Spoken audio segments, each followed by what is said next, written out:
இந்த காலத்தியப்பர் திருவருளை சிந்திக்கின்றோம்.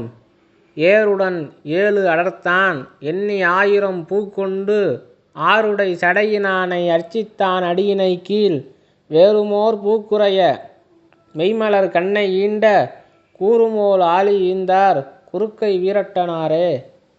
இதில் நம்ம திருநாவுக்கரசர் ஜல்லிக்கட்டை பற்றி அருளி செய்கிறார். அந்த காலத்தில்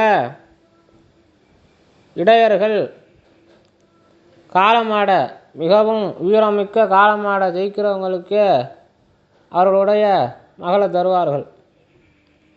இதை ஓ இவள் பொறுப்புகள் நல் ஏறு கொள்பவர் அல்லால் திருமாமை தீண்டலர் அப்படின்னு இந்த கலித்தொகைங்கக்கூடிய நூலில் ஒரு இடைச்சி காளமாட்டை ஜெயிக்கிறவனை தவிர யாரையுமே கல்யாணம் செய்து கொள்ள மாட்டாள் அப்படிங்கிறத சொல்கிறார். அதுமாரி ஒரு இடைச்சி கொல்லேற்று கோடு அஞ்சுவானை மறுமையும் புல்லாலே ஆயமகள்.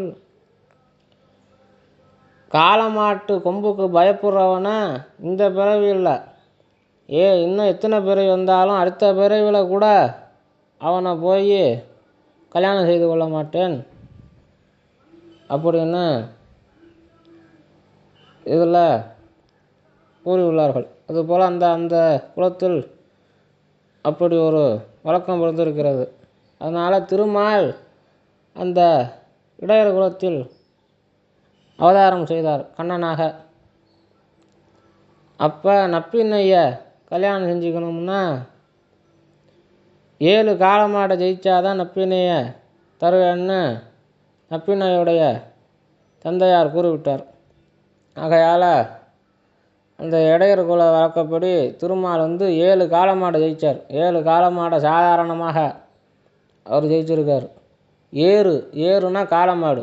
ஏறுடன் 7 அடர்த்தான் 7 காளமாடை திருமால் ஜெயித்தார்.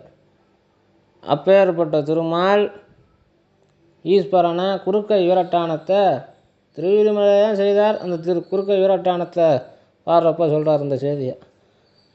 1000 பூவை வச்சு கமலத்தால் பூஜை பண்ணுறப்ப ஒரு பூ காணாம போக தன்னுடைய கண்ணையே பூவாக சாமிக்கு அர்ச்சனை பண்ணுறாரு.